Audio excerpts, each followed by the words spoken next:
গরুর চর্বি দিয়ে যে এত সুন্দর ডালডা বানানো যায় আগে অনেকবার শুনলেও কখনো বানানো হয়নি, সেটাই আজকে দেখাবো যে এই ডালডাটা আমি কীভাবে বানালাম। বোঝাই কিন্তু যাচ্ছে না যে এটা গরুর চর্বি দিয়ে বানানো। এটা বানানো খুবই সহজ, আপনারা চাইলে বানাতে পারেন। আর এই ডালডাটা পরাটা বা অন্য কিছুতে যে কোনো কাজে এটা রান্নার কাজে ব্যবহার করতে পারবেন অনায়াসে। ডালডা দিয়ে কিন্তু অনেক কিছু বানানো যায়।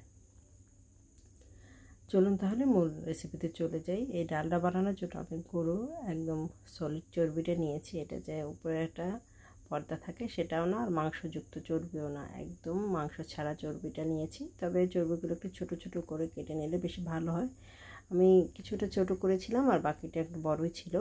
এগুলো আমি এভাবেই একটা ফ্রাই প্যানে বসিয়ে দিয়েছি। আর চুলার উপরে দেওয়ার পর এটা চাইলে আপনারা মিডিয়াম লো হিটে রেখে ঢাকনা দিয়ে ঢেকেও এটা রাখতে পারেন, তাহলে কিন্তু এটা আস্তে আস্তে এটা দিয়ে তেল বেরিয়ে যাবে। আমি কিছুক্ষণ চুলার আঁচটা কমিয়ে এভাবে ঢেকে রেখেছিলাম। প্রায় 10 মিনিট লো হিটে ঢেকে রাখার পর আমি অন করে একটু নেড়ে চেড়ে দিচ্ছি। আর আমার ঢাকনাটা তুলে নেড়ে চেড়ে দিয়েছি, আর তারপর আবার কিছুক্ষণ ঢেকে দিয়েছিলাম। আর এটা দিয়ে কিন্তু আস্তে আস্তে তেলগুলো বেরো, এটা কিন্তু বোঝাই যাচ্ছে না যে স্বাভাবিক তেলের মতোই কিন্তু লাগছে। আর এটা দিয়ে কিন্তু ডালটা দিয়ে কিন্তু অনেক খাবারের অনেক কাজেই ব্যবহার করে, অনেকে খিচুড়ির ভিতরে এই ডালটা ইউজ করে ডালটা দিয়ে থাকেন, সেটা কিন্তু খাওয়া যায়। আর এই চর্বিটা কিন্তু খুব যে ক্ষতি তা কিন্তু না, মাঝে মাঝে খেলে এটা দিয়ে কিন্তু কোনো সমস্যাই হয় না। অনেকেই এটা কিনে ডালটা ইউজ করে, তবে এই ডালটা দিয়ে কিন্তু আবার বাটারও বানানো যায়। তবে আজকে আমি ডালটা বানিয়ে দেখাচ্ছি। এইটা গলানো শেষে আমি একটা ছাঁকনিতে এভাবে ছেঁকে নিচ্ছি, তাতে যে ময়লাটা উপরে থাকবে যে ছোট ছোট এগুলো, সেগুলো কিন্তু আর এটার ভেতর পড়বে না।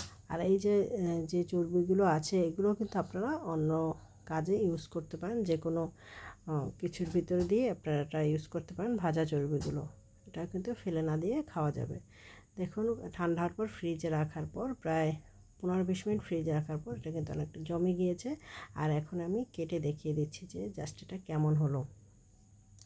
আশা করি আপনারা ট্রাই করবেন বাসায়। আর কি কোথা থেকে দেখছেন কমেন্টস করে অবশ্যই জানাবেন। আর ভিডিওটি যদি ভালো লাগে অবশ্যই লাইক কমেন্ট করে শেয়ার করে পাশে থাকবেন। দেখুন ডালটাটা কেমন হয়েছে, একদম কিন্তু হার্ড হয়ে গেছে। আর যেহেতু এইভাবে একটা মোল্ডে করেছিলাম এই জন্য কিন্তু এটা ভালো হয়েছে। আর এইভাবে করে ফ্রিজে একটা এয়ারটাইট বক্সে করে রেখে দিতে পারেন, যখন প্রয়োজন অনুযায়ী বের করে ইউজ করতে পারবেন। অনেক দিন পর্যন্ত এটা রেখে খেতে পারবেন। আজকের মতো এই পর্যন্তই। আশা করি এই ভিডিওটি ভালো লেগেছে।